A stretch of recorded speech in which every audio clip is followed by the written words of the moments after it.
And we're back with another episode of Key Factors Podcast Real Estate AF, where the AF stands for And Finance, and I'm your host, Mark Jones.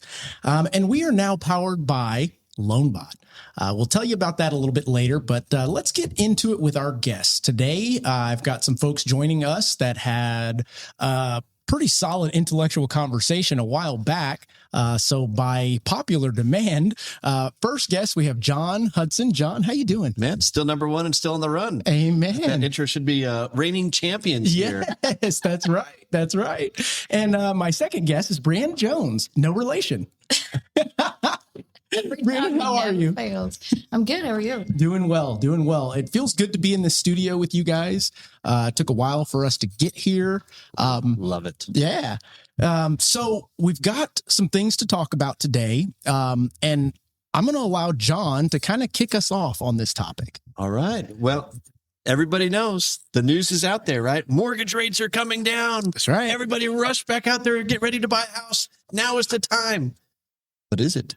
But is it? Right. And so, every time we chat, it's all about educating people. Yeah. So how do we make sure that people are really prepared when they make that next step? Mm-hmm. And so, article came out yesterday that I just thought was very apropos. It was perfect timing considering we all know what's happening this week, right? Yeah. It's Fed week. Fed's cutting rates. That's right. He better. Well, but does that mean mortgage rates are going to come down tomorrow? Exactly. Good point. We don't know. Point. We don't know. Ironically enough, a year ago was when the last time the Fed had the big 50 basis point rate cut. Yeah. Mortgage rates went up. Yeah.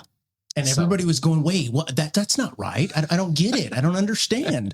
And I think it has a lot to do with the media convincing people that it is directly tied to the Fed rate. And that is just not the case. If we're looking at what it's closely tied to, it would be the 10-year treasury. Right. John, go for it. But I was just going to say, but that all comes back into this whole process of, mortgage rates have come down. They're at they're the lowest they've been in a year. Right. But are they going to keep going down? Are people finally getting off the fence? Right. What's happening? So, let's have a good discussion here about that educational piece of it. First, I want to ask Brianna, you being on the real estate side, working your leads, contacts, social media, et cetera, are you seeing anyone jumping off of that fence or at least asking more questions that lead to the road of homeownership?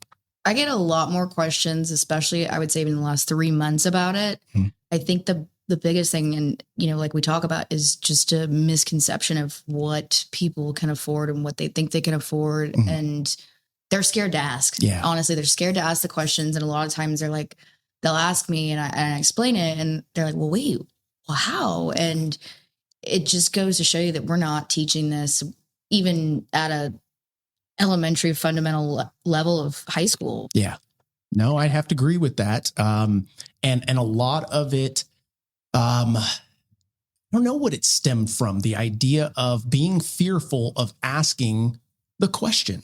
Is it lack of trust? Is it fear of being told, yes, you can actually do this? I think it's fear of rejection. Yeah. Just like human nature is fear of rejection in general. Mm-hmm. And there's a word for it, and I can't remember the actual name. Like fear of rejection? Yeah. But it was something I was watching the other day, and there is an actual definition for it that by nature, humans don't ask questions because they're afraid of getting rejected, no matter what. While you guys are talking, I'm going to look that up. It doesn't matter if it's, life questions, a work question, something. People are afraid of getting rejected, which is, to me, is wild because I was always taught and raised that there is no stupid question ever. Right. I mean, it may sound stupid, but it's not actually stupid because you're not going to learn anything if you don't ask. I agree 100% with that. That's exactly right. I always tell people that the only dumb question in the room is the one you were too afraid to ask. Exactly. Social anxiety. Maybe. That's not the need for belonging, rejection, and sensitivity. Well, there's a whole lot of that going on in our society at the moment. That's just the honest truth of it. And I would imagine that also correlates or ties back to anything, including mortgages, buying a home, big purchases, change, the idea of change in your life, taking on more responsibility. the idea of this next generation that we have coming up and to term of, well, it's probably time to buy a house or not. They're not. And it probably has to do with they haven't reached any adversity to be able to overcome or fail, the fear of failing. Adversity is a big thing, but then on top of that too, and I'm going to throw this out there because I bring stats Always. That's right. So playbook, and this is fascinating. So this was from a called the Next Gen study. Basically, they surveyed millennials and Gen Zers and asked them all sorts of financial literacy questions. But this was fascinating to me from the skeptical standpoint. 34% of women do not trust lenders, or no, I'm sorry. Only 34% of women trust lenders. Only 42% of men trust lenders. So you've got 2/3 that don't trust lenders right out of the gate. We're the money guys. Yes. But by generation, this was fascinating to me. Only 51% of millennials trust lenders, right? So only half. Yeah. But only 32% of Gen Z trust lenders. Wow. So a massive drop off there. Which I find that strange only because let's correlate it to lenders were being compared to car salesmen at a certain point. Sure. Yeah. But they didn't get that indoctrination or what have you because they hadn't. That was a while back, you know. I mean, the Big Short's been on Netflix. True. I mean, yeah. I mean, there could be some of that. I mean, it could be passed down from millennial parents. True. Or it could just go into just society as a whole. Of this generation is more Technology. plugged into their social They're media more and everything. fearful because somebody put something on the internet, it's Which I find that I don't want to say it's discouraging. I find it fascinating that you've got folks like us that have been in the business. I consider myself an expert. Yeah. I would Almost consider you an expert. 28 years. Correct. Yeah. And they would trust someone on TikTok making a silly video that's maybe been in the business for a year, maybe. Over somebody that knows what they're doing, can actually help them, but most importantly, knows how to talk to them to help them. Right. And I think that is one of the issues with the newer loan officers, newer realtors to the business. They don't know how to communicate properly in regards to helping them accomplish that goal. Yeah. Does that make sense? Yeah. Oh, I think it totally does. And then I think it also leads into that from an industry standpoint. We're really still not doing a good enough job. I mean, we as a whole are not doing a good enough job of outreach. Yeah. Even from the financial literacy side, that Bree was talking about. I mean, it's true. It's true. I mean, we try to do things like podcasts like this to relate to them because we know that they're more than likely not going to watch the news, but they will watch social media. They will watch YouTube. But you try and throw an educational class in person. Nobody shows up. Yeah, nobody shows up. Like, where are these people? And is it because of the social anxiety? Is it because of the fear of failure, fear of rejection? Who knows? Yeah. I don't know. I mean, when I've talked about doing it, I get a lot of initial interest, but I also think part of it is, okay, you talk about doing it, you have to put something together within the next few weeks or that interest just dies off. Absolutely. Because this culture now is very instant gratification. If you don't do it right then and there, it's on to the next thing. They'll go find something else. It's almost you put a video out. Hey, I've got an educational class. It's only 6 seconds. Yeah, exactly. That's about as much of a bandwidth as they can take. But back to our topic of the rates. I mean, we can go into this article here. Let's see here. So John brought us a fantastic article from the Housing Wire, and this is something that anyone can subscribe to. I think you don't have to be a mortgage professional. No. I mean, Email address, I think it's $9 a month, something like that. Más o menos, yeah. Yeah. But this gives pretty solid information without a bias of politics, anything like that. It's just educational in essence. So this is a homebuyer strains by cost, confused about mortgage market. 60% expect to feel house poor once they close. Before we go any further, let's talk about that. 60% have the perception that they are going to be house poor day one. Right. I got my keys. I already can't afford it. Yeah. Think about that concept. Yeah. But I think in order to even feel that, they've got to take the step to do it. So the idea, and I don't want to say that that's false, but that's a weird statistic to put out, knowing that, hey, at least they moved forward because they closed. Right. So, and I think some of that too is, and it was fascinating to me because I even had this stat. Let's see here. Oh man, it was nuts. But it was, look, 60% of home shoppers spent more time shopping for clothes than they did for a mortgage. Wow. So, where I'm going with that is people aren't getting all their options. Right. That was a great time for a soft plug, but that's exactly right. But people, if they're not shopping, so they're only being told what their rate and their payment, what one payment would be. And that's that's all there is. Okay. We're done. And then they go to find a house. So again, people aren't seeing all their options. There's tons of avenues for affordability. Yeah. I know we've talked about the down payment stuff a lot, but there's call it what it is. There's a lot of lenders that discourage people from down payment assistance. That's right. Because those loans don't pay money. That's right. And so, that family that saved up $16,000, well, they spent it all getting in their house and now they have $1 left. Yeah. Yeah. That's so true. So it's people aren't getting all their options is where I'm going. And I think that probably, and it also goes back to the idea of, why are they not getting their options? Because they're choosing the guy on TikTok that's only been in the business for a year, doesn't truly know what all the options are. In addition to doesn't know how to articulate it or I'm going to say sell it to the customer, right? Because essentially that's what you're doing. Whether in my opinion, you should be selling the best option for that borrower. Yep. And how do we sell it? By giving more information, by educating. It's not, my coach has a saying, and it's like sales is basically educating someone on a product that they didn't know that they needed and showing the value of that product. Pretty simple. Yeah. Good way of putting it. Yeah.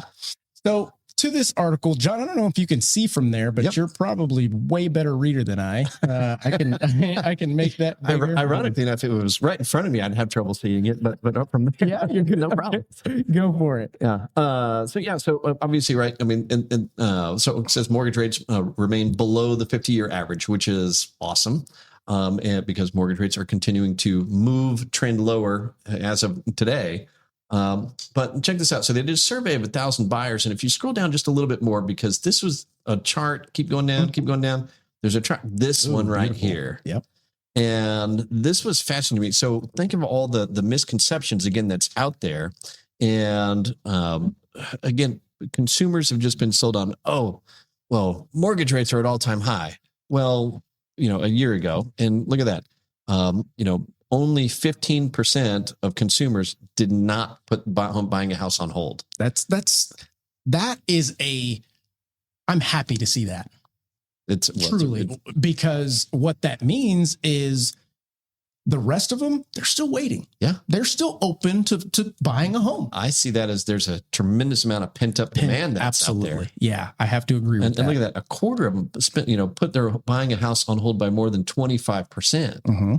And unfortunately, the reality, though, is that, the market has shifted. I mean, absolutely. The market shifted. Yeah. 1,000%. So we've gone from, just seller's market. Now we're a buyer's market again. Mm-hmm. There's more inventory that's out there. Homes are staying on the market longer. Yeah. So consumers have the ability to go and negotiate more. Mm-hmm. And so the sooner we can get people off the fence, the better. That's right. That's right. But yeah, so this was the big thing in that article that really stood out to me was, man, I mean, you had 85% of people delay buying a house because their perception was that mortgage rates were too high. That's right. When in reality, they really weren't. Right. It just wasn't, they weren't 4%. Well, in addition, and now I'm going to plug what we created and have launched. what has a lender, a realtor in the past given their borrower in way of a tool that they can utilize to educate themselves on the concept of, are rates too high? Well, let's look at these different options that maybe make your payment lower, or maybe help you with the down payment that allows you to keep the money you saved up as reserves to help out for the next 6 months, 8 months while rates trickle back down. And LoanBot essentially is that tool. It allows the consumer to put in their criteria. It puts the realtor and loan officer front facing and allows them to go through actual viable programs. We're talking from QM to non-QM to off-the-wall portfolios. We've added them in there. And the idea is all of these people that you show here, I mean, we're talking 85% of them are still on the fence. But what are they doing? They've got their realtor.com app, their Zillow app. I can't think of anything else off the top, and being dripped on with all of these email campaigns from realtors, email campaigns from lenders, but there's nothing that they can interact with. And then you have us lenders, realtors that want to keep these folks in our pipeline. But how do we do that? Hey, happy birthday. I'm calling to awkwardly figure out a way to get you on the phone to dig and see if you're still actually interested in buying. International Donut Day. And am I still your guy type concept, you know? It made it awkward for us to keep these folks in our pipeline, eager to buy, and you as the lender and or realtor, the one that they're actually going to use. Well, so go to that skepticism piece, right? I mean, it's why do we like shopping on Amazon? It's easy. Well, it's convenient. Easy. It's convenient, but we're empowered. Oh, too good point. Right? Yes, sir. I mean, if I want it, I can click it. If I don't want it, I can keep doing going, this thing. So, that's where a tool like LoanBot comes into play, because it does empower the consumer to have that ability to go and play around on their time. On their own time, on their schedule, and on their own dime.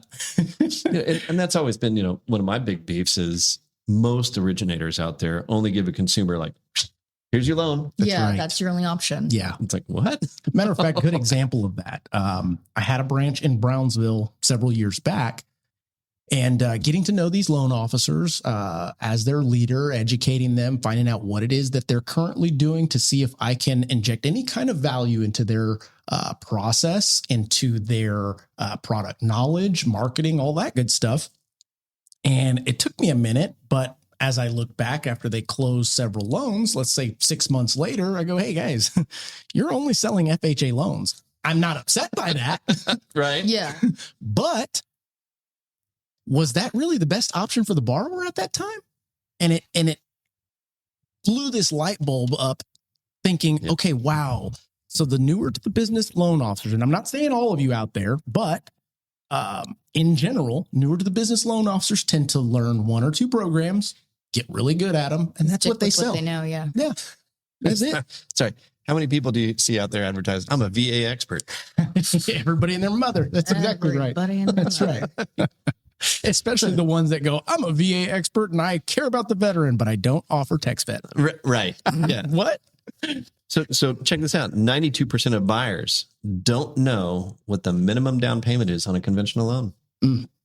So, that's a large statistic. So that's way too large for, So that goes right back to the point, right? Where a tool like LoanBot comes into play is let the borrower play. That's right. If this is how they're going to learn, because they're not showing up for the homebuyer class. No, they're not. This is how they're going to learn. Then we've got to provide them with the tools to learn. That's right. And if you put out an educational video, no matter how great the content is, you're going to get about 6 seconds. Yeah. That's it. And it's like, buy a house. Okay, that's it. Yeah. I mean, what else do we have time for these days? And it's, I don't want to say it's sad. I think it may be a cyclical thing. I don't know when this has happened like this pent up buyer's market. I'm sure there was a point in time, and I'm sure we got out of it, and now we're back in it due to things that have taken place, But how do we continue to grow the educational stance on that? Other than tools, classes. What are some other things that maybe realtors, lenders out there could be incorporating into their practice? This may sound goofy or whatnot, but I'd really like to get more into like high schools. Yeah. And just doing, they're not buying a house when they're in high school. No, but Basic you got to start financial literacy. Well, what you're doing, Yeah. John, in that, I love that, by the way. You're planting a seed. Yeah.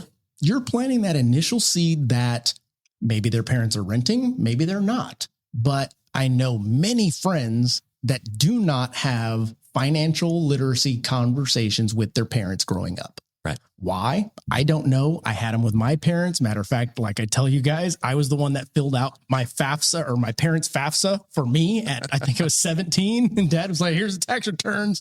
Get what you can get. Yeah. I'm like, okay. I'm like, damn, y'all make good money, man. I remember writing checks at the HEB when I was all cool and had my first checking account. checkbook. Yes. I still write checks. My I first am one was old at, school like that. what was it? It was before Credit Human, San Antonio Federal SAC. SAC. Yeah. SAC-U. Yep. Yep. But yeah, that idea of having those conversations inside the home, some are having them and some aren't. Yeah. And I think the majority aren't.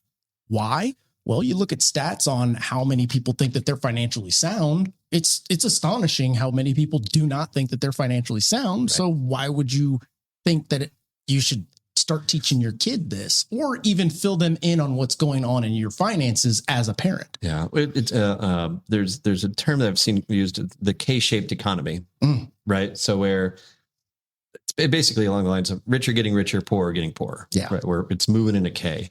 So if you take that concept and just think about this, so this was home ownership rates from the last survey of consumer finance for white families, 74% home ownership rate. Okay. Hispanic families, 49%, Black families, 44%. So now you couple that right with household net wealth, and there's a clear giant gap between homeowners versus renters, Right. and just follow that line. Yeah. So it's like that old that book Freakonomics. All these things correlate. Absolutely. And then I saw a crazy stat the other day, and I can't remember the exact thing right off the top of my head, but it was like more than a third of all car loans now are 7 years. I mean, because our beer budget and our mentality of what we want is totally skewed because of the finance piece and being able to stretch it out. Right. Gosh, I was putting in mortgage programs this whole last week to catch up on the new enterprise account that we have. And I'm entering in 40-year mortgages. I'm like, what in the hell is going on? Didn't even know those existed. They do. Yeah. I don't offer them yet. And I say yet because that may be the new 30. Sad to say, but it just might But be. if it, in a consumer's eye, it makes it more affordable because it stretches out the loan, lowers the payment. But again, that's where that education comes in, and you have to sit there and go, hey, yeah, it looks good on paper, but look at what you're paying in interest. Right. Yeah. Well, but at least house is appreciating asset versus the car. Exactly. That's very true. Yeah. That's very true. You drive the car off the lot, you lose 10 grand right there. If not more. Yeah. But so that's not really scared me, right? And all these things correlate. And then you also play into, just a bigger scale of, so many of the social ills that we have in our country. I really don't think it boils down between R's and D's. Mm-hmm. I think it's haves versus have-nots. Yeah.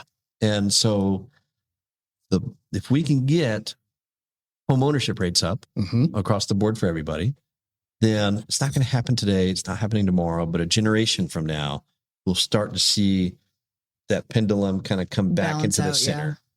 So I've got two, and I just thought of them now, and I made sure to write them down so I don't forget. The idea of, and your point of the white America is ahead of the rest. And I don't think it has anything to do with we have more money than you. It's the idea of they knew about things that the other Black, Mexican, I can say that, were either ununderstanding, unwilling to tell their children, etc., to pass down. One that comes to mind is life insurance. Okay. Huge. It wasn't that Black America, Mexican America, etc., could not afford life insurance. That's not what it was. There's life insurance as cheap as $10 a month. So it wasn't affordability. It was a knowledge, education, something that was, they felt nuanced or something that was out of reach or, that's not for us. When have you even had a conversation about this? Right. Because guess what? The white America who knew about this and were willing to, and maybe they didn't talk to their children. But I guarantee you, when that parent passed away and that life insurance kicked in and that child, who is now maybe an adult, hopefully, is inheriting this money, they went, oh, wow, I think I'm going to tell my kids about this. Right. This is one of those staple things that we need to have in life moving forward. And that's what started the chain of, are they wealthy? Or are they just educated in that sense to be set up for when the time comes, it doesn't affect and turn a tragedy into something greater that is passed down? Right. If that makes sense. No, it does. I mean, the biggest tool or potential enemy that we all have is time. Right. I mean, it's the law of compounding. Yeah. I mean, I don't care how often you could put a chart in front of somebody until they actually start doing it. But, $50 a month when you're 18 is a hell of a lot better than $1,000 a month when you're 30. That's right. As crazy as that sounds. Yeah. Because it's the law of compounding. And so, that outreach to the younger generation is so important. So how do you get in front of them? I think it's got to be some sort of, institutional financial literacy. Yeah. Yeah. The second point that I wrote down here was, we were talking about 40-year mortgages, and I seeing them when they first started talking about it several years back, because they've been around for a while, but it's only your non-QM. It's only your specific boutique type programs that offer them. And the reason why I say it may become a standard, even, who knows, Fannie Mae, Freddie Mac may start adopting it. If you look at the age at which home buyers are starting their journey, it has increased. Yeah, it absolutely has increased. If you look at the time that people are staying in their homes, that too has increased. Yeah. So going towards that route, is that something that maybe we're shifting to because of everything else that is shifting that way? We're living longer. Yeah. I mean, it kind of goes hand in hand. Now, I'm not promoting them, but logically, I'm thinking it might not be a bad deal, especially if we educate on killing the principal, especially we educate on amortization and how that works. If that right, I mean, the traditional 30-year mortgage is an amazing tool, right? Yeah. If as long as it's responsible, I should say, the responsible 30-year mortgage, something that's not going to leave somebody completely house poor, is an amazing tool because to a degree, it is a forced savings over time. Correct. Yep. So I think the 40-year mortgage could satisfy that if it's the only means to get somebody into a house today. Yeah. To at least get them started on that journey. Sure. Because you're right. I mean, if you have so many people putting off making huge financial decisions because of complexity or fear or anything else, well, then again, it's only delaying that. And now you have the average age of first-time buyers, 37. Right. Yeah. I saw that stuff the other day. It blew my mind. Damn. I mean, I was 23 when I bought my first 22. house. Yep. Yeah. I mean, so right out of the gate, right? I mean, you compare that, that's somebody with halfway through getting a mortgage paid off versus somebody not. Yeah. And this notion that, oh, well, we're just going to rent for the rest of our lives. I put this out. My question to people is, well, who's going to take care of you when you're older? That's and right. Retired. That's right. I mean, there are, reverse mortgage products, cash out and along those lines, when the house is paid off, and now that's the only means of accessing funds for the rest of your life. And you can say that. Right. So, I mean, the housing, responsible housing is an amazing financial tool when used properly, and the means to get them there. Absolutely. Right. So no, definitely 40-year mortgage. I mean, if again, it looks weird because it's still newer. Yeah. Right. But if that becomes the only means of, hey, a 25-year-old starting, then by all means, I'm in. Like to know, and maybe this is just inherent, maybe you know this, when did the 30-year mortgage become available? Ooh, so couldn't tell you the year right off the top of my head, but I'm going to say it was around the time when mortgage-backed securities first right started. after the crash. Wow. So look at that. It's been around for a minute. 1930. The FHA. Yeah. The first 15 and 20 years. Blah, blah, blah. Yep. And then in the 40s. 40s. Boom. It was, late 1940, the 30-year fixed mortgage became a common largely through the FHA and VA. So 1940s is when they started having the conversation, and it wasn't like this. Yeah. It was like, how do we get more of these people into homes? Well, everything's unaffordable. Blah, blah, blah, blah. Right. Let's extend it to 30 year. Well, that became the standard for now, almost 100 years? Yeah. Yeah. That's crazy. I mean, but that's true. And that's a great number. I mean, like the US really is, separates itself from the rest of the globe because of the 30-year fixed rate mortgage. Absolutely. Yeah. I mean, what has made America so wealthy? I still lead it to the 30-year fixed rate mortgage. Yeah. I have to agree, because that was the thing, the catalyst that allowed all those people, and still to this day allows people to get into a home. Matter of fact, on all of my primary residence, I've never had less than a 30-year mortgage. On our investments, we'd do 15, we'd do 7-year terms, stuff like that. Right. But it was pretty cool to have an investment property at 15-year mortgage and pay it off in 7 years, because we're taking the money from them and us and throwing it at it. And you go, whoa, building wealth. That was fast. Yeah. But I think we, mindset wise, have a different and a skewed concept of our primary residence, our home. Maybe they're wanting to make money off of it because they saw what took place in 2020. I don't know, because of all the shows that you see on the Flip This House. Yeah. Yes. What is the other one? Find This House. All of those shows that HGTV has had that makes buying a home glamorous and so simple that maybe they think differently than we do about your home. Yeah. This is my home. I'm not trying to make money on it. It's nice if I make money in the end, but my idea is I'm going to live here. Right. I'm going to have memories here, all of the things. I don't know what that comes to in regards to that. Bree, what do you see on that? I mean, great example, my house. When I bought it, 4 years ago, I bought it for me. I didn't buy it for anybody else. I just, I live alone, me and the dogs. But I walked into that house and I was like, I got to have this house. And I bought it right before things started to shift. So I way overpaid for it. I will sit here and tell you till I'm black and blue. Like, that was not my smartest decision. Yeah. But at the same time, like, I sat there and I was like, I'm not looking to make money off of this. This is my home. This is where, I'm going to have memories here. I mean, it's not my forever home. Right. And sure, I mean, either I might sell it later, I might hang on to it. I don't know. But I did not walk into it looking to go, oh my God, I'm going to buy this house and turn around and sell it in a couple of years for money. Right.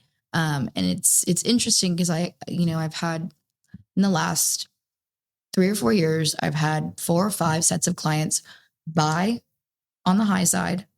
And then in less than 2 or 3 years, they're like, wait a minute, I don't like this house. We experienced it recently. Or I don't like this house or whatnot, and I want to move. But because they bought high, they still have this expectation. And unfortunately, that's where that education comes in. Yes. Oh, I need to make money off it. I need to make money off it. I'm like, not going to happen. And luckily in that case scenario, the borrower did qualify by continuing to keep their home and allowing someone else to build that equity until it was time that they could either continue to hold it or sell it. That's the beauty of having again, all these options and showing your clients options rather than just getting a flat out, no, you can't do it until you sell your other house.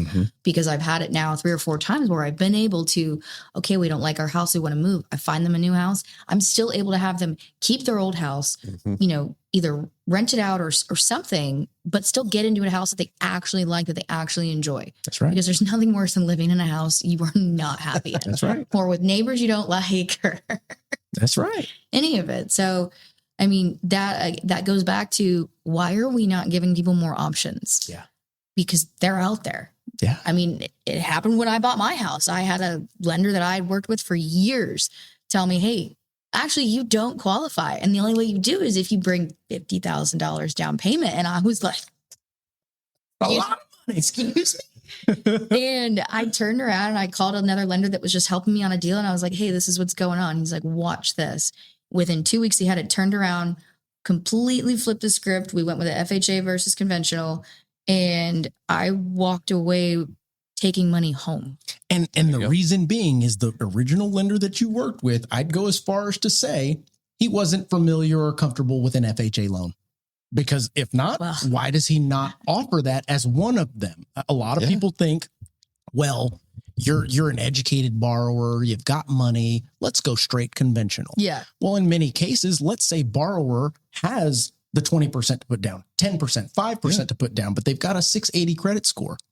So you may get whacked on the interest rate by going with a conventional, in addition to the mortgage insurance. Right. Your mortgage insurance on an FHA loan that you're probably going to keep for max of 4 or 5 years before you refinance or have the opportunity to refinance is only 0.55. Yeah.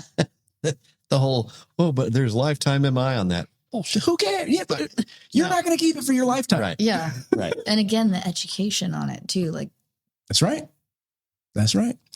Pause right there. If you're still sending out pre-approval letters and praying your realtor send you the next lead, you're already behind. Top producers are winning because they're giving their agents more than just rate sheets and donuts. They're giving them LoanBot. With LoanBot, you can offer realtors a white-labeled, co-branded digital mortgage tool that they send straight to their buyers. It's like giving them a mini loan officer in their pocket. Available 24/7, fully loaded, and branded with your name and their trust. Buyers can self-diagnose, compare loan programs, check real numbers, search properties, and explore down payment assistance without blowing you up at 10 p.m. And the best part? You see everything. Every scenario, every lead, every milestone. You're looped in the whole way. LoanBot isn't a widget. It's the referral machine you've been waiting for. Here's the deal. Your realtors can get it from us directly for $9.99 a month.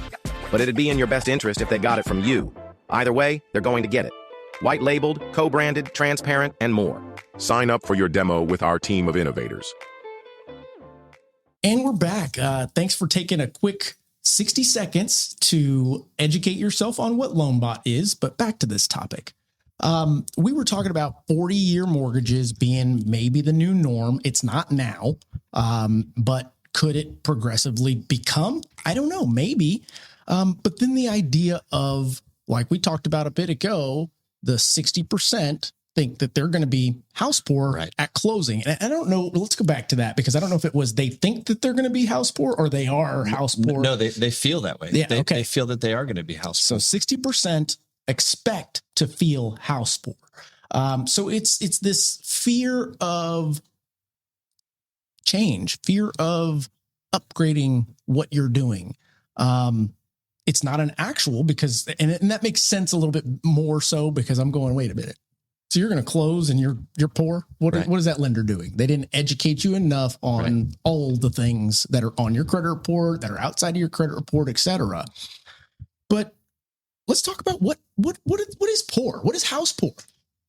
In my eyes, right? I mean, house poor is if you are absolutely like devastated to write that check every month, meaning, okay, I paid my mortgage. How am I going to pay for food and Netflix and just how am I going to live now that I've made that payment? Yes. And I believe that then this is what's wrong with going to like, you know, the Redfins or the Zillows or the Realtor.coms because they give these mortgage payment calculators. Oh, Bankrate. That's a great one. That are awful. They don't give consumers real-time data. So they're not seeing what a true mortgage payment might be. So they're hooked on this idea of this house, and then they get in, now they're seeing the real payment, and now they're scrambling. Yeah. So that house poor thing, I mean, that's pretty scary. I agree. And it could easily put somebody that's not disciplined into a debt spiral. Yeah. Which, okay, well, I know. I'll just put everything on my credit card. And then it compiles and Right. compiles. Yeah. Yes. And compounds and compounds. Yeah. I mean, so, it's one of those things, right? So where, I just come back to when you're preparing to go out and take that next step and move from renting to building something for yourself in the future, you've got to actually sit down and have a real conversation with a mortgage professional, licensed mortgage professional, or multiple, but get real options. Yes. So that way you understand what your real payments are going to be. And so that way you can start thinking earlier on in the process of, you know what? Okay, well, maybe $300,000 mortgage is that's where my comfort factor is going to be. Yeah, versus, not the top of your budget. Where are you most comfortable? Yeah. Correct. And I think go ahead. Oh no, I was just going to say. I mean, how many times have you taken people out to go see a house and they fall in love with it? And It's the most expensive one, and then they see the payment, and they're like, "Well, this we weren't comfortable with this," and I'm like, "This is why we have this conversation, and why my first conversation before I even go take anybody is." Here are a couple of mortgage brokers I've worked with. Call all three of them. Have a physical conversation first. Yeah. We cannot go look at houses and fall in love until you know where you feel safest at, what is comfortable for your lifestyle and the lifestyle you live now and what you want to continue to live. Yeah. And I've got two things to talk about in this topic. The first one being lenders are not doing enough listening in that upfront conversation. Yeah. So I'm going to come back to that. And to your point, me as a lender, I should or need to do a good job of knowing which realtor I'm working with. Yep. And after time, you'll start to understand the traits and how they work, et cetera. But in many situations, I'll have a good conversation with that borrower, get all the information, provide the options, show the options, and then let them know, I'm only going to tell your realtor that you're qualified for X amount. Yep. Why is that? Well, because every once in a while, after the searching for a week gets frustrating, they're going to plop you one that's a little bit over the price range that we gave, and you're going to bite on it. Why? Because it's higher in price range. Typically, when you move up in price range, the houses get nicer. That's just kind of how it works. Yeah. And until you're ready to do that, I will put that in your hands, meaning that you're qualified for 300,000 in my mind, what we see here, but we're going to tell them 250 because that's where your payment comfort is. Yep. You and I know that you are qualified for 300. When you're ready, if you're not finding anything under 250, by all means, you've got all the ability and power to say, I am qualified for 300. Let's bump it up. Mark will confirm. Absolutely. Yeah. But I'm not going to be the person that gives them the top of the rung because that's what they're going to show them is the top of the rung. Yep. It's easier to sell a house at the top of their budget. It really is. Right? Yeah. Well, so you touched on something, and I just want to hammer out the point why it's so important, that lender and realtor relationship, because, in today's world, right, payment is driven more by rate versus sales price. That's right. That's right. And so when you have a good connection between the loan officer you're working with and the realtor, and they're together, then negotiating strategies also come into play. Correct. Because let's say and we'll just use that number, right? So let's say it is a $300,000 house. Well, the initial thought would be, well, I want to go in and I want to offer them $290. Well, why? Because we want to get a deal, right? It's already just a human nature. Right? I want to pay less than what they're selling it for. Yep. But if I went in there and said, okay, well, why don't we do this? We're going to give full ask at 300. And get 10 grand in seller concessions and use that to buy down the interest rate, either permanently or temporary, right? To help with that affordability factor. And again, that's one of those things that I don't think is talked about enough, either on the, even on the realtor side. I agree. It's like, hey, let's not just go in there and get the best deal, right? The lowest price. Let's go in there and get the most concessions, because that is where a consumer in today's world gets a lot more bang for their buck. That's correct. And in addition to the idea of educating them on how long do you plan on staying in this home? Okay, 10 years? Great. Chances are you're probably not, but that's okay. We're going to start with 10 years as a basis for all of the options, all of the recommendations that I'm going to be giving you. Why is it more important to have that money in closing cost? Well, you'll be able to keep more in your pocket for the oh shit moments. Yes. You'll be able to buy down a rate a little bit, maybe, if the payment comfort is trying to get to where you want it to be. But if you're talking 10 years, that means at year 6, you're building a little bit of equity. Yeah. That means that you have the opportunity to refinance and get that payment lowered. But I'm using that as the mark of this is what we're basing everything on our recommendations on. Yep. There's no need to sell in those instances. It's recommendations based on what you just told me is your goal and your implied outcome. Yeah. So it's funny, like more stats, 2/3 of those consumers don't understand points or how they work. Wow. And that goes back to, it's because they're not being given options. Yeah. Damn it. That's correct.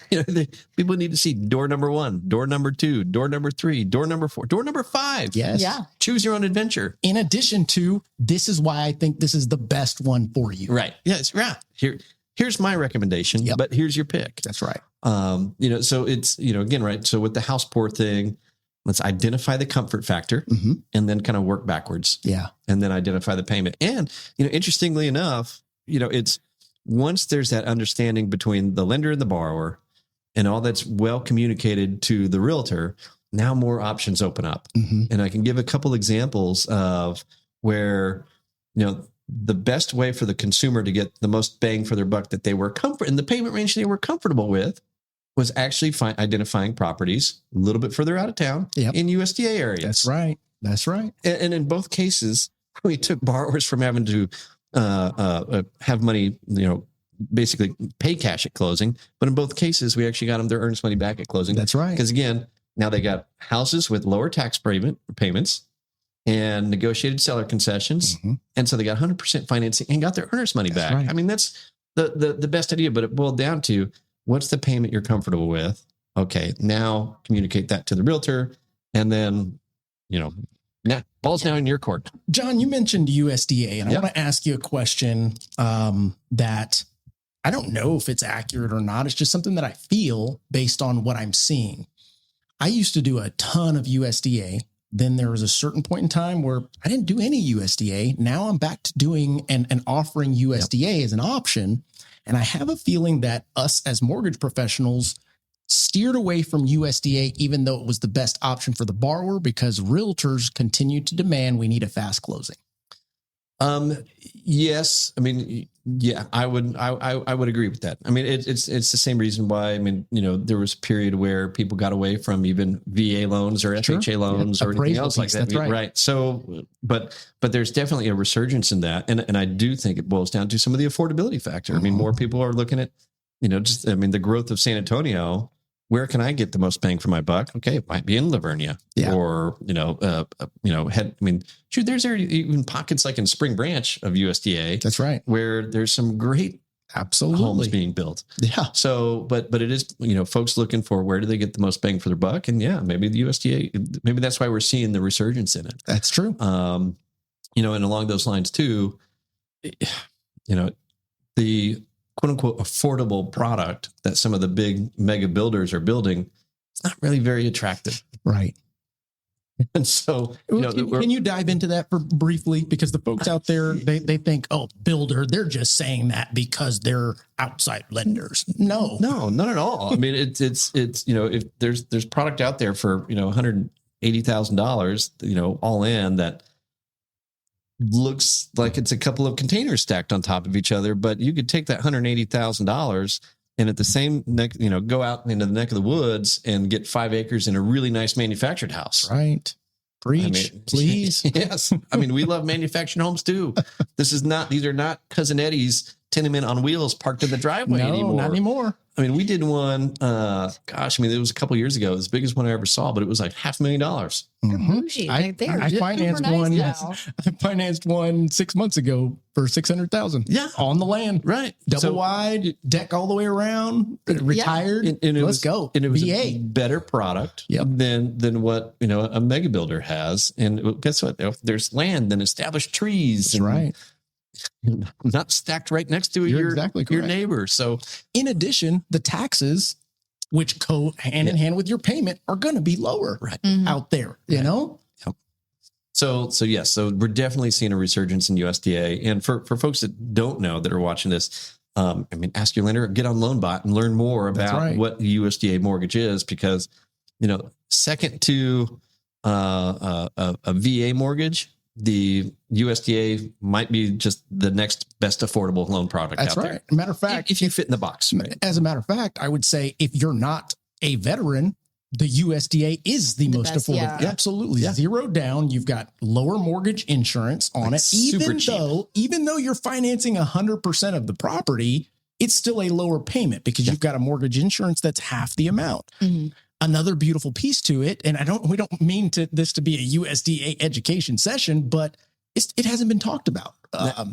You can finance up to the appraised value plus a little bit more. Yeah. Yes, you can absolutely. Yeah. These are things that people don't even know. Loan officers don't even know, because somebody went, I'd like to look at the USDA. They went, hey, manager, what's this USDA? Oh, yeah. That's a 45-day close. Well, never mind. Yeah. Right. And you tie this back to, house poor. Well, we're getting borrowers in an affordable payment with them not having to bring money out of closing. That's right. And this economy is scary. Yes. I mean, people have had their butts kicked over the last 3 years, right? So, the dollars they do hang on to are worth less than they were 3 years ago. Right. So they want to hang on to as much as they possibly can. So if we give people those options, then you know what? Now they're feeling less worried about being house poor. That's right.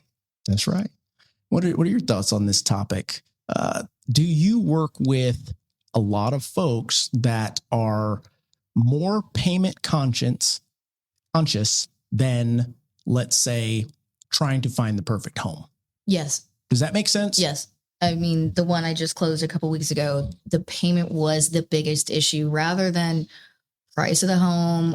I mean, don't get me wrong, location for them was a big factor, but that payment was that was a big topic. And, we looked at a couple of houses and we'd run the numbers, and if the payment was over it, they just immediately shut down because they just knew where they were at financially,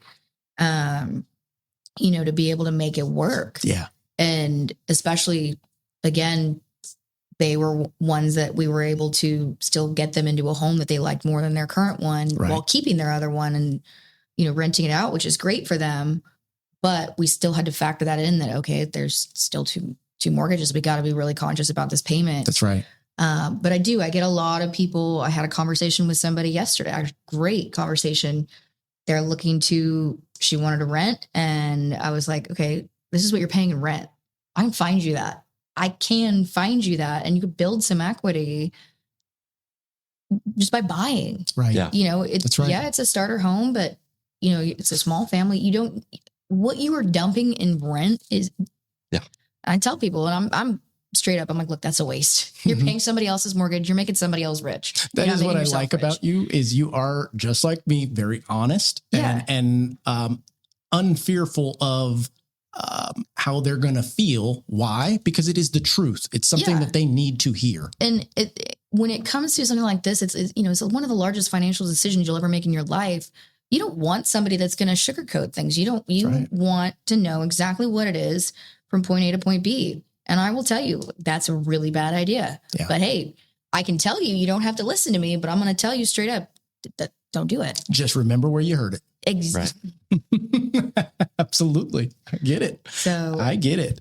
It's definitely been interesting over the last, I would say, 6 to 8 months. The conversations I've had, they've shifted more to, okay, payment, maybe this isn't the perfect house, but the payment is what I can afford or what I'm comfortable with. Sure.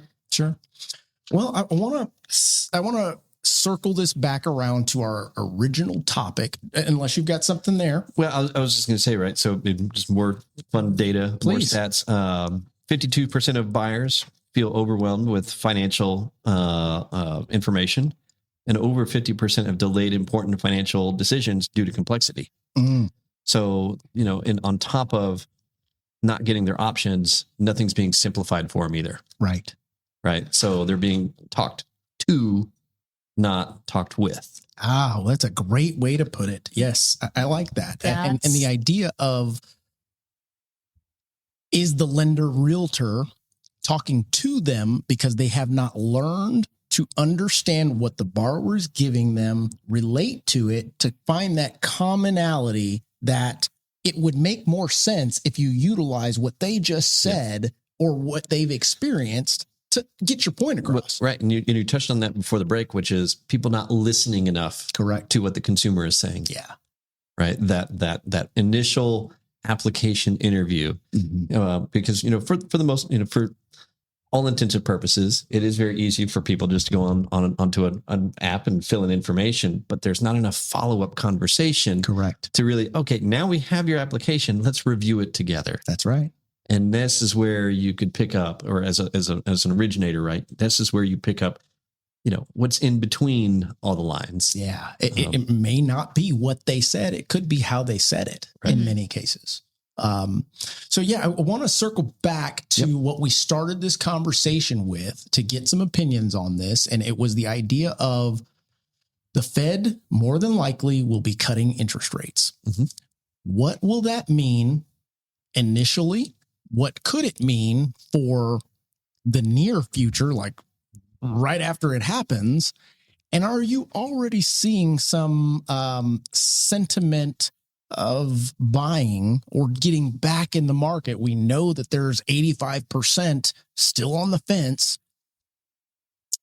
Do you think that will be enough to spark the interest, which then sparks more conversations, more opportunities for us to educate? Yes, and yes. Okay. And where I'm going with You're that, definitely not ADD. I don't know how you boom, boom, boom. Yeah, it's Must be nice. It's no, I've found a way to channel the 8,600 thoughts running through my mind at I still have like particular time. 5 tabs open. I've crashed Windows more times because 84 tabs are open on one thing. So yes, the Fed is going to cut rates tomorrow. I mean, 96% odds. Right. I mean, it's going to happen. And while what the Fed does when they cut rates, they're cutting the overnight lending rates that banks charge to each other. That's right.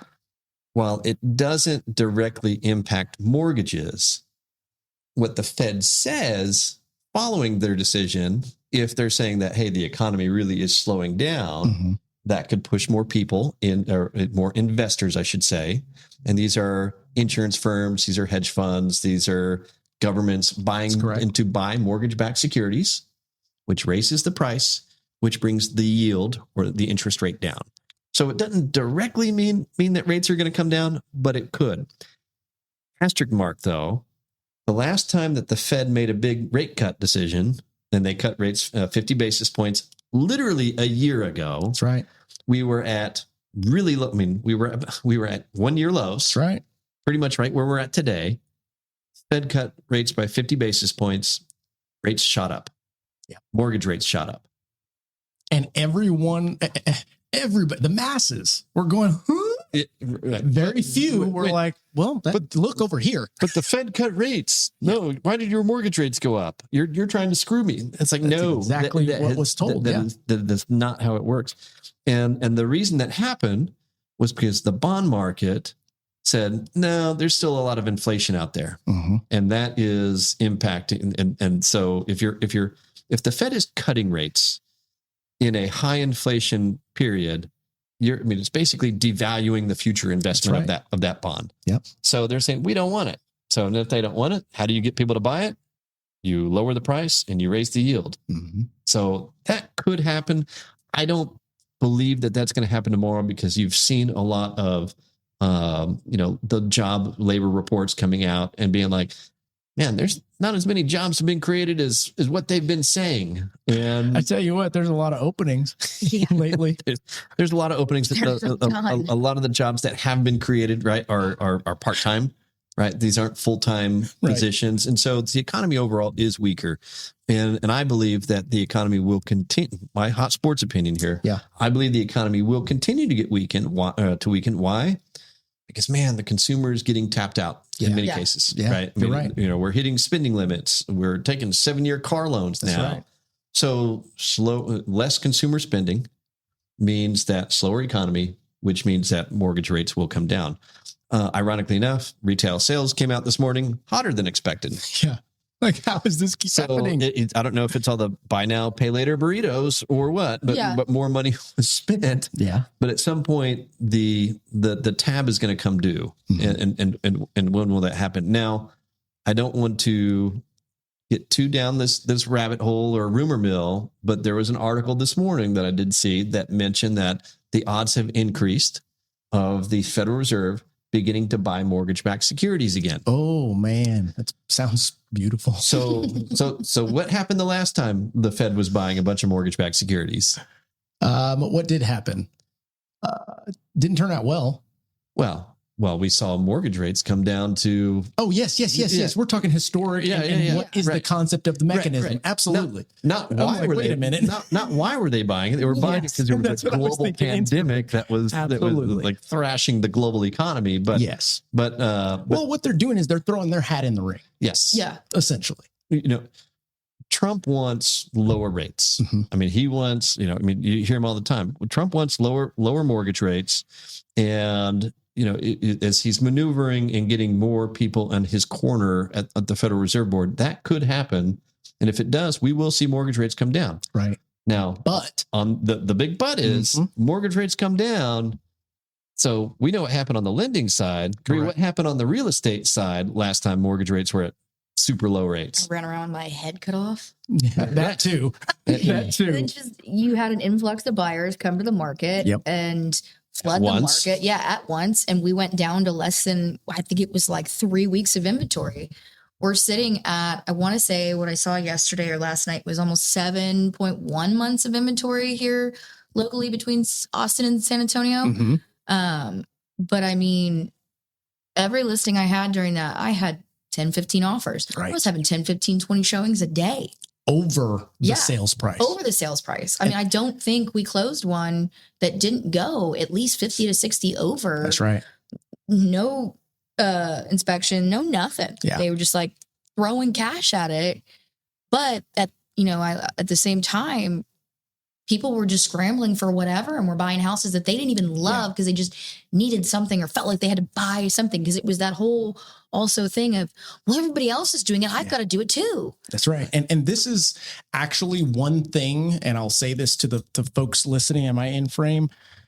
This is the one thing that I actually disagree with Donald Trump on. I appreciate the sentiment. I appreciate him being aggressive towards it, but logically, economically, if rates were to drop too fast, too soon, we would have, and there's not a soul that could argue with me about this, because I've seen people posting, and my response is, are you sure you want that to happen? Slow down. Do you know what will happen if that takes place?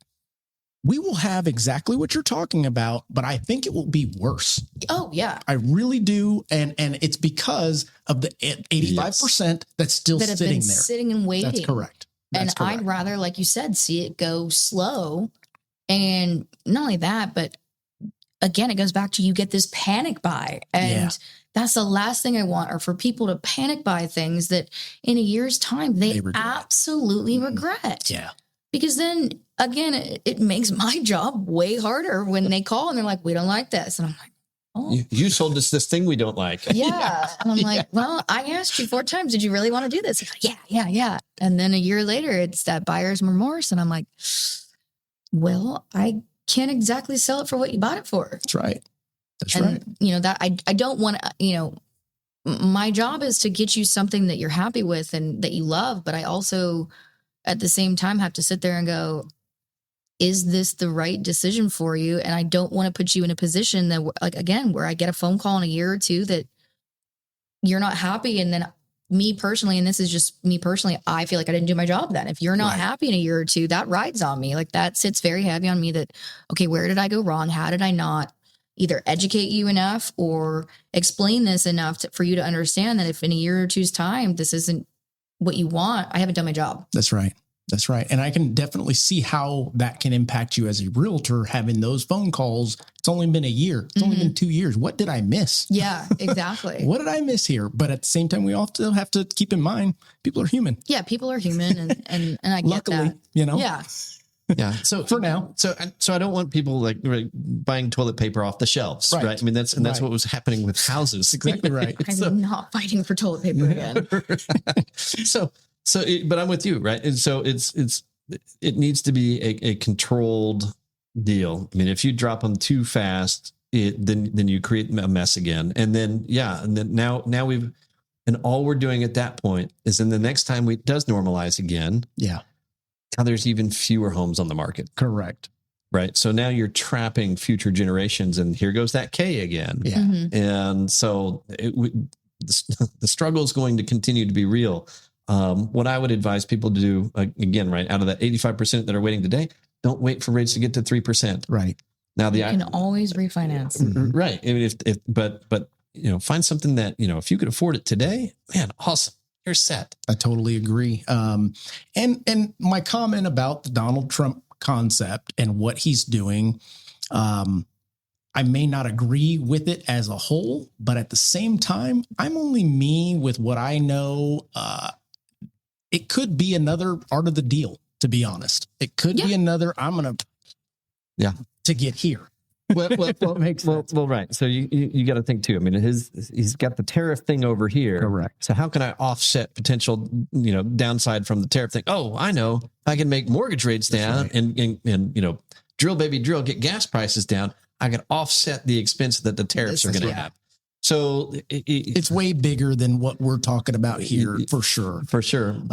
But this is something we happen to be subject matter experts on. That's right. So That's right. I just need people to be aware that this is what could happen. And the moral of the story here is don't wait to buy. Buy, then wait. Yes.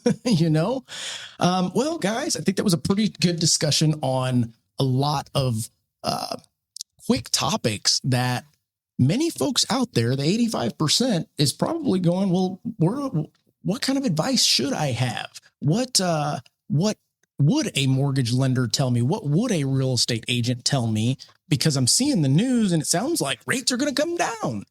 And I think now they've got a pretty good understanding of, at the end of the day, you buy what is comfortable for you. Make sure that you work with someone that is listening and taking in what your asks questions to listen, doesn't ask questions to go through the motions, because that lender, that realtor should be using what you've given them in their recommendations.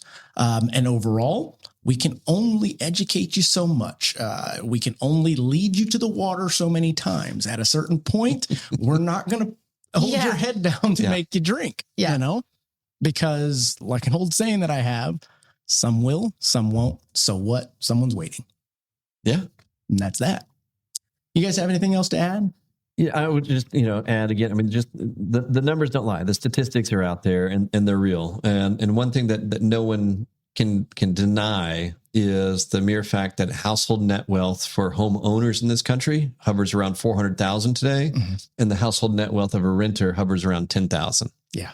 And it didn't happen overnight, but it started somewhere where that renter became an owner, and then things grew. So just to piggyback off what you said, I mean, this is how we fix future generations and set them up for a better place, a better seat at the table, if you will. And it all starts with discovering your options, working with the lender that's going to listen and can provide options, working with a realtor professional that's going to, again, listen, communicate with the lender and make sure that it really is a team throughout the transaction. That's right. That's right. I like that. Bree, what's up? Ask questions. Don't be afraid. Like I said earlier, there is no stupid question The only question that's stupid is the one you don't ask. That's and if right. you don't know something, don't be afraid to ask. It's not rejection, asking a question and getting an answer you don't like. It's just a fact. That's very true. And actually, to add to that, there is so much readily available technology. You've got ChatGPT, OpenAI, Grok, all of these things that can verify what you're trying to find. But keep in mind that those things are still only as good as the information that you provided, the prompt that you give, the insight that you're trying to get out of that. Please remember to cross-reference that with a professional. And it is okay to question that professional, because in many instances, let's say you've got a situation where you read this, the lender's telling you that, it's okay to say, hey, here's the article that I read, lender. Can you please explain this to me? Or can you please break this down, confirm, deny, etc. That lender, I don't care who you are, you better be ready and willing and able to explain that to them. Why? Because that's our fiduciary responsibility. Right. Period. Guys, I want to thank you for joining me back in this new studio. Feels Love good. it. Absolutely. I love it. Great job. Yeah. And those of you out there listening, as always promised, I will continue to bring you experts and professionals that are willing to share their insight without a filter, so that it can possibly help you on the next chapter of your life. But with that being said, we'll catch you on the next one. Peace. If you're still sending out pre-approval letters and praying your realtor send you the next lead, you're already behind. Top producers are winning because they're giving their agents more than just rate sheets and donuts. They're giving them LoanBot. With LoanBot, you can offer realtors a white-labeled, co-branded digital mortgage tool that they send straight to their buyers. It's like giving them a mini loan officer in their pocket. Available 24/7, fully loaded, and branded with your name and their trust. Buyers can self-diagnose, compare loan programs, check real numbers, search properties, and explore down payment assistance without blowing you up at 10 p.m. And the best part? You see everything. Every scenario, every lead, every milestone. You're looped in the whole way. LoanBot isn't a widget. It's the referral machine you've been waiting for. Here's the deal. Your realtors can get it from us directly for $9.99 a month. But it'd be in your best interest if they got it from you. Either way, they're going to get it. White labeled, co-branded, transparent, and more. Sign up for your demo with our team of innovators.